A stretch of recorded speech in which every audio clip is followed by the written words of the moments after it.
Right. Right, ladies and gentlemen, welcome to the MH Performance Podcast. I'm your host, Miles Harrison, and today is for about the footballers. I am a footballer. I try to play football on a regular basis, and now is the time for in season. So we've just started our season. We're about fourth game into the season, and I want to make a podcast episode about making sure to stay not only fit within season, but also making sure that we're staying sharp and still improving as athletes. So, whether you're struggling to keep your performance high week to week or you just want to make smarter training decisions, this one is for you. So, let's get straight into it.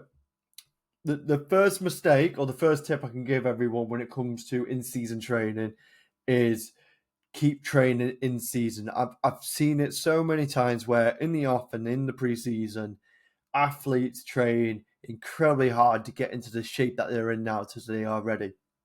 And then what happens is due to training, due to matches, performance tends to drop because they're not keeping the work up in the gym. Now, just because we're currently playing matches and we've got training sessions on a regular basis, that's not enough to one, maintain a level of performance that you need, but also as well improve you as an athlete.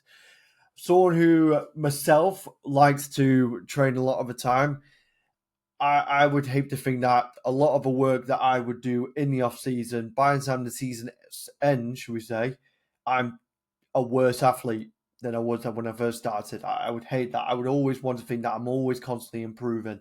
So key things when it comes to obviously training with an in season, once to twice a week.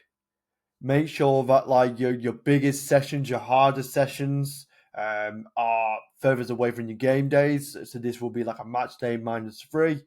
Focus on big compound movements that you're already quite known, quite comfortable with. This is where the volume as well is generally quite low. So we keep the intensity high, volume drops a little bit than we do when we were in preseason. Um, and yeah, so probably another swing as well. Like we're not chasing anything like kind of any DOMs or something like that.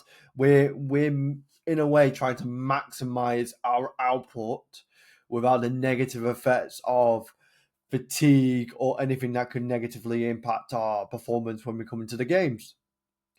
Second tip number 2 is ditch the bro split. Bro split? The bro split. There we go. And go to the high low model. So, for what people don't know, the bro split is like chest and triceps, back and biceps. The reason why I don't like those type of splits when it comes to in-season training is because one, we probably touch the muscle group once per week, which is not enough for potentially making any kind of growth as well. Also, as well, when we come to in-season training, I'm not particularly. My model isn't particularly focused directly on muscle itself. I'm constantly looking for thing of can I look for strength in certain positions? Can I increase output in things like velocity, whether that's vertical or horizontal? Can I become more explosive within my movements? Those are the type of things that I would generally have a look at when it comes to in-season training. So I then mentioned the fact of the high-low model. So the high-low model is you organize your days as in high-low. High days are going to be your highest neurological demand workouts. So this is going to be something like power training, strength training, anything that's going to be quite neurologically taxing and needs to be quite fresh for. You can also put your game days and your training days into that bracket as well. And then your low days are, and the days are in between your high days as well, are kind of like your light technical work, aerobic work, active recovery. This could also be a little bit of hypertrophy work in there as well. Things that are not going to be that quite neurologically taxing. Um, the reason why we do this is so while one thing is getting exploited and obviously still recovering from, you can then go and work on other things as well. So therefore, you're not massively taxing any kind of systems. You allow them to recover, and hopefully, by the time game day comes, you're getting some kind of peak as well. Tip number 3 is use off-feet conditioning. This is something that I've been using for years.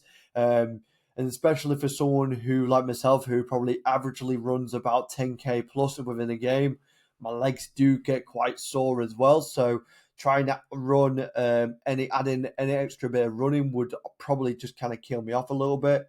So I get most of my conditioning in season with things like the assault bike, rower, skier, or even some swimming as well. That's a really good use of way of conditioning as well. Something that a rule that I've applied with over the last later half of my career really is I call these top up sessions. They're quite well known, and if if you don't get to play 75 minutes or lower of your game day, you can use these top up sessions to make sure that you're staying sharp. So let's say, for example, you just play one half, then you would use the bike for 25 minutes to a full 45 minutes on the bike, where it could be aerobic work as well, so steady state. If you start dropping below the 45-minute mark, I don't expect you to do a full 90 just doing simple work on the bike. You can actually get some kind of anaerobic work as well. So this could be some kind of like work capacity stuff. This could be aerobic power type of work. So these could be hard intervals.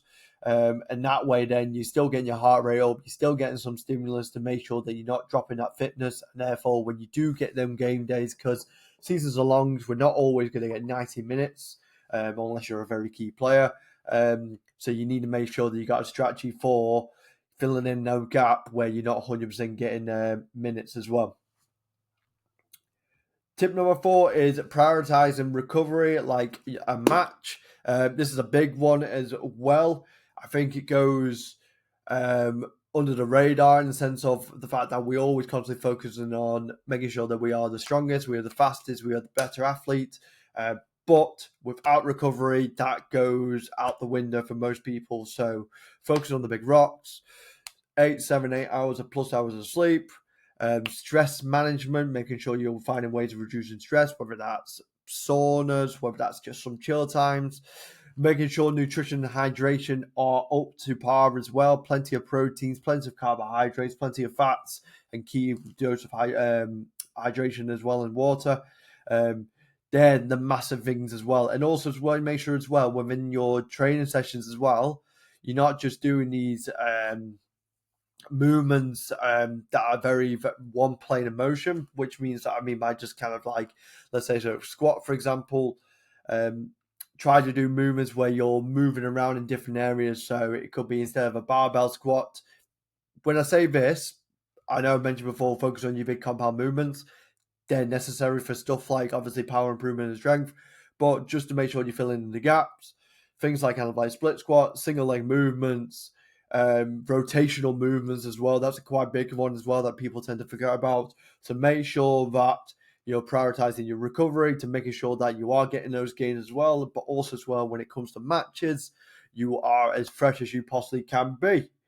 And tip number 5, and the last one there, guys, is if your reps within your training, if your reps are feeling slow or sluggish, stop. Especially when it comes to being powerful and being explosive. In order to train those qualities, you need to be fast and explosive. If you're feeling sloppy, you might be more fatigued than you are, than you think you are. That's also could be also a use or a gauge to see how recovered you are. Do you feel fresh? Do you feel bouncy? Are you recovering? Are you landing softly? If you're finding that you're moving slow, things feel a little bit more of an effort. You're landing hard when you're doing things like your jumps and your bounds and your plyometrics. Those are the things that are quite telling that you are a lot more fatigued than you probably will be, and it's probably not a good time to go even harder. It's probably a good time to focus on something else that allows you to move the needle a little bit more forward and not pushing you into more of that recovery pool. So that's it, guys. That's my 5 tips to making sure that not only when you're in season that you're carrying through and staying sharp, but you're also improving as athletes. Make sure that you're applying all these tips where you can. If you found these tips helpful, make sure you either let me know through messaging of social media or something like that, or rating this podcast with a 5-star. But hope you guys enjoyed this episode of the MH Performance Podcast. My name is Miles Harrison, and I will see you all next one. Ta-ta.